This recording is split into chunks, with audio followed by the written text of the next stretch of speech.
I do want to thank all of you who took the time to come here today and listen to us and talk with us. Your support means the world to us. I am sincerely sorry that our board will not have a discussion of the university's position on the NCAA case before the trial in January. It concerns me to think that some of my fellow trustees may believe that our motivations are frivolous. Therefore, I'd like to speak about what seems to me to be the difference in the underlying thought processes that contribute to the schism on this board, not with the intention of blaming or name-calling, but in an attempt to clarify what is separating us. I was not on the board at the time, but as it has been explained to me, the approach to managing the crisis took a page out of the corporate playbook.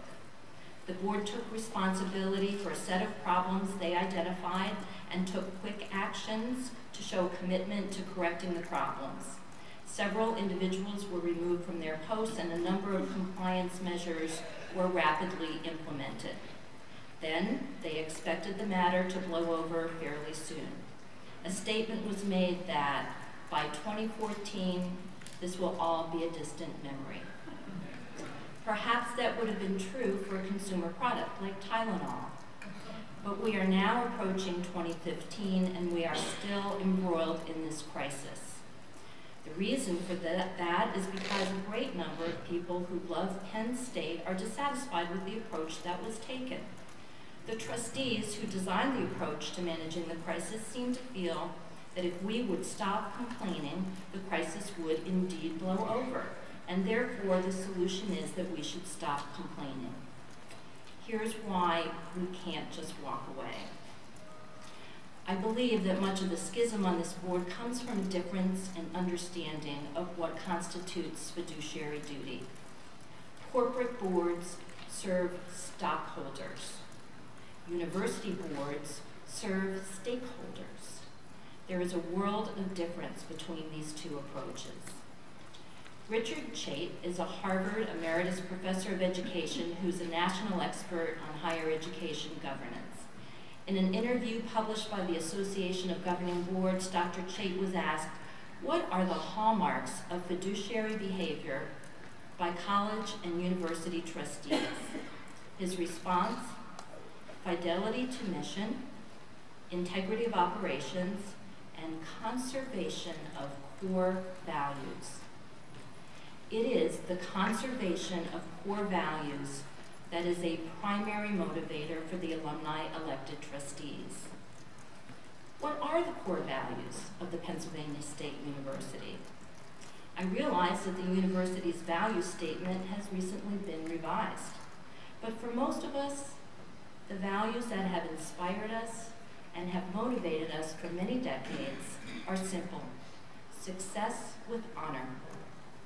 That means excellence of scholarship, athletics, and service, accomplished with integrity.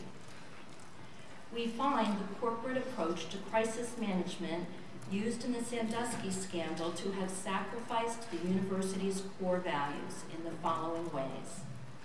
First, we have not come to a full understanding of the complex factors that contributed to Sandusky's victimization of children. Because we have not, we cannot use this tragic experience to honor the victims by educating others about how to protect children in the future. Further, by accepting a poor version of the truth, we have acted in ways that are unworthy of a great institution of higher learning.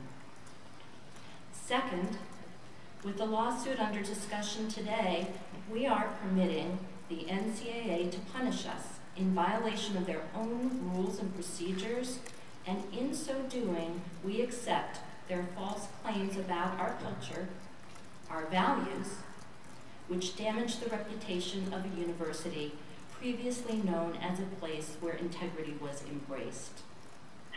We also damage our relationship with the Commonwealth by not joining with them as they have requested on efforts to defend our university. Third, we sacrificed members of our own community for the purpose of expediency, without waiting to find out about their guilt or innocence, and without concern for the devastating impact on their lives. If we do not take steps to carefully address these problems, to protect the core values of the university, we will have failed in our fiduciary duty, our stewardship of our university. I recognize that there are individuals and entities who have been favorably impressed by the corporate approach of falling on the sword and moving quickly to implement a long list of compliance initiatives. But we must ask the question, who are we, and who do we want to be, and how do our actions support our highest aspirations? We are at a critical moment in the history of Penn State. I think it is fitting that we consider the challenge made by a former football coach at another critical moment in our history, the moment where the university was challenged to aspire to excellence in academics and to use a national football championship to accomplish that. Joe Paterno